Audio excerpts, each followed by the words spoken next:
જગદંબ. આજના આ story telling અને મોટિવેશનલ વિડીયોમાં મારા બધા વ્યુઅર્સનું સ્વાગત છે. આપણા સનાતન ધર્મની અંદર ભગવાન પરશુરામ, ભગવાન શ્રી રામ અને ભગવાન શ્રી કૃષ્ણના મહા અવતારો આપણા જીવનના સંસ્કારોમાં નાનપણથી જ વણાયેલા છે. ભગવાન પરશુરામ, જેમણે કામધેનુ ગૌ માતાની હત્યા અને વધ કરનારના 21 વખત આખી એ રાજાની આખી પેઢીને જ સમૂળી, એ અધર્મી પેઢીને જડમૂળમાંથી નાશ કરી. શેના વડે? ભગવાન શિવે વરદાનમાં આપેલા એ પરશુ વડે. પરશુ એ એમનું શસ્ત્ર હતું અને એ શસ્ત્ર એમને ધર્મની સ્થાપના માટે વાપર્યું. ભગવાન પરશુરામ અહિંસા પરમો ધર્મ, પ્રેમ અને કરુણાના અધ્યાયો વાંચી સંભળાવીને એ રાજાને સમજાવવા, અધર્મી રાજાને સમજાવવા ગયા હોત કે તે કરેલો અપરાધ, એના માટે તારે પછતાવો કરવો જોઈએ અને ધર્મની સ્થાપનાના કાર્યમાં મને પુનઃ સાથ સહકાર આપવો જોઈએ, તો શું ધર્મની સ્થાપના શક્ય હતી?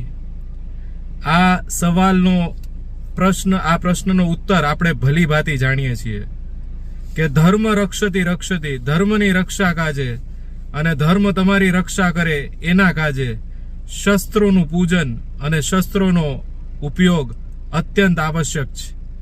ભગવાન પરશુરામ, જે માતૃદેવો ભવ પિતૃદેવો ભવની વ્યાખ્યા શીખવી ગયા, જેમણે આપણને એ શીખવ્યું કે માતા પિતાની આજ્ઞાથી સર્વોચ્ચ જીવનની અંદર કંઈ નથી, એ માતા પિતાના અપમાનનો બદલો લેવા માટે, ધર્મની સ્થાપના કરવા માટે એમણે પોતાના પરશુનો ઉપયોગ કરી એ રામમાંથી પરશુરામ કહેવાણા.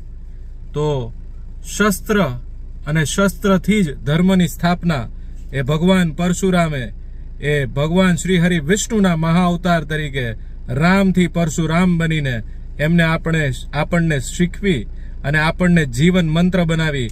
આ ઘોર કળિયુગની અંદર જ્યારે અધર્મ અને અત્યાચાર ચારે બાજુ હાહાકાર મચાવી રહ્યો છે, એના માટે આપણને સંસ્કારો આપ્યા. આવી જ રીતે ભગવાન શ્રી હરિ વિષ્ણુનો બીજો અવતાર, અખિલ બ્રહ્માંડના રાજા, અયોધ્યાના રાજા, આખા સમગ્ર ભારત વર્ષના રાજા એ શ્રી રામચંદ્ર ભગવાન જ્યારે અત્યાચારી અને અધર્મી રાક્ષસોનો વધ કરવા માટે વનવાસમાં નીકળ્યા, ત્યારે શું એમણે પ્રેમ અને કરુણાના પાઠ ભણાવ્યા? એમણે પોતાના દ્વારા પોતાનો મહિમાગાન અને પ્રેમ રસને કરુણાની વાતો કરીને એ અસુરો અને દૈત્યોને સહારા? નહીં. એમણે પોતાના ધનુષ બાણની વાણીથી, એ ધનુષ બાણના પ્રહારથી, પોતાના શસ્ત્રોથી એ અધર્મી અને અત્યાચારી દૈત્યોનો સંહાર કર્યો.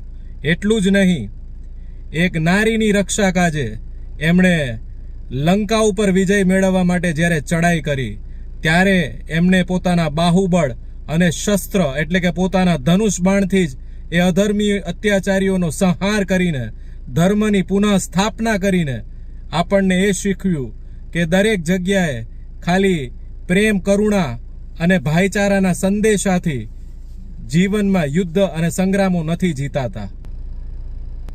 ભગવાન શ્રી રામ, જે જીવનભર પોતાના પિતા અને માતાની આજ્ઞા પ્રમાણે પોતાના પરિવાર, પોતાના કુળ, પોતાના દેશ અને દેશની પ્રજા માટે એ જીવ્યા, ધર્મની વાત કરી, પ્રેમ અને કરુણાથી એમણે ન્યાય કર્યા, એમણે પોતાનું રાજ્ય ચલાવ્યું, આવડો સમગ્ર ભારત ખંડ, ભારત વર્ષ જીવાડ્યો.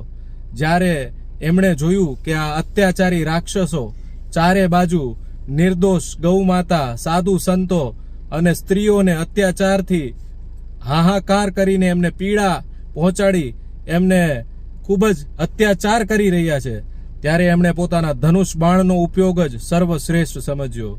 આ ઘોર કળિયુગની અંદર જ્યારે બી આપણે શ્રી રામ, જય જય રામ બોલીએ છીએ, જ્યારે બી જય જય શ્રી રામનો મહાનાદ કરીએ છીએ, ત્યારે એ શ્રી રામની છબી જે ધનુષ અને બાણ સાથે આપણી આંખમાં, આપણા મનમાં, આપણા આત્મામાં પ્રત્યક્ષ થાય છે, એ ભગવાન શ્રી રામ આપણને આ ઘોર કળિયુગમાં એ જ શીખવે છે કે પોતાના બાહુબળને, પોતાના મનોબળને અને પોતાના શસ્ત્રોને એક કરી સંજ્ઞાન ધરો અને આ અધર્મી અત્યાચારીઓનો સંહાર કરો. પોતાના ધર્મની રક્ષા કાજે જે બી કરી છૂટવું પડે એ પોતાના શસ્ત્રના ઉપયોગ વડે કરો. પોતાના શસ્ત્રોનો મહિમા સમજો અને એને જીવનમાં ઉતારો.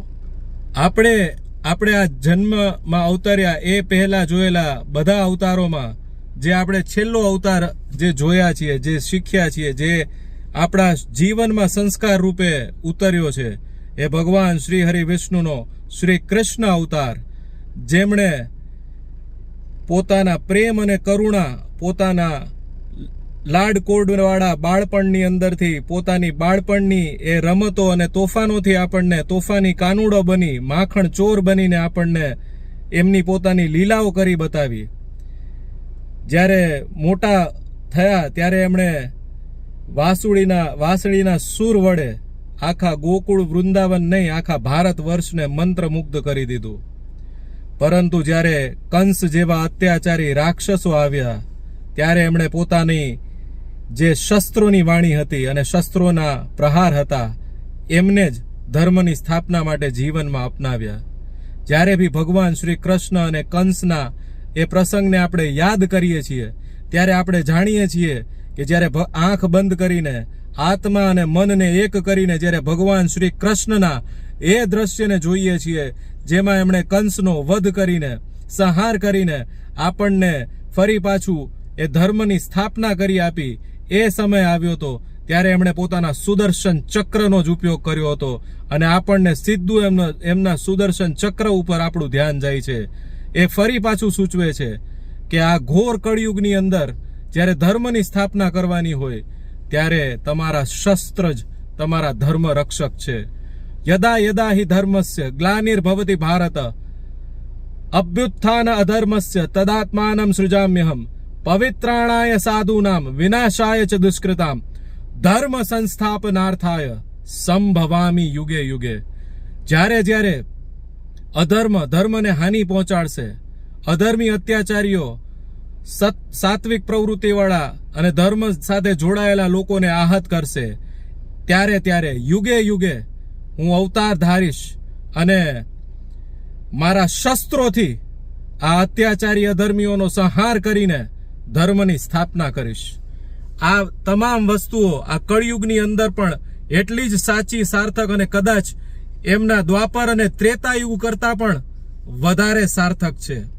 જો ધર્મને વળગી રહેવું હોય, એવી જ રીતે સાત્વિક ગતિ કરવી હોય, આ જીવનથી મૃત્યુ અને મૃત્યુથી મોક્ષની મહાયાત્રા અને મોક્ષથી અલ્ટિમેટ શિવોહમ બનવાની યાત્રા સફળતાપૂર્વક પરિપૂર્ણ કરવી હોય, આ જીવમાંથી શિવ બની જવું હોય, તો શસ્ત્રોને ઓળખો.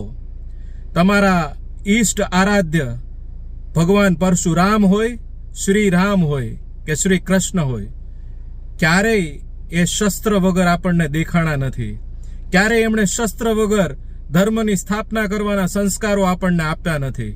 તો આ ઘોર કળિયુગની અંદર જ્યારે ત્રાહિમામ થઈ રહ્યું છે ત્યારે દેવોના દેવ એ મહાદેવ પોતાના પિનાક ધનુષ સાથે, પોતાના એ ત્રિશૂલ સાથે, એ પ્રલયંકારી તાંડવ સાથે પોતાના શસ્ત્રો ઉગામશે, પોતાના ત્રિશૂલ અને પિનાક ધનુષને જ્યારે ચલાવશે ત્યારે આ કળિયુગની અંદર પ્રવર્તમાન તમામ અત્યાચારી અધર્મીઓ જળ મૂળમાંથી નાશ પામશે.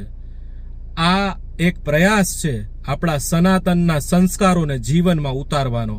આ ઘોર કળિયુગની અંદર જ્યારે જીવનની અંદર છટપટાહટ વધી ગઈ છે, કેમ કે ચારે બાજુ એક એવું વાતાવરણ ઊભું થઈ ગયું છે જ્યારે આપણને આપણા પૂર્વજો અને આપણા પૂર્વજોએ આપણને ચીંદેલા ભગવાન શ્રી રામ, ભગવાન શ્રી કૃષ્ણ, ભગવાન પરશુરામ અને દેવોના દેવ મહાદેવના એ સંસ્કારો જ્યારે આ કળિયુગમાં જીવવા માટે ઉપયોગમાં લેવાના છે ત્યારે શસ્ત્ર એ જ ધર્મ રક્ષા છે.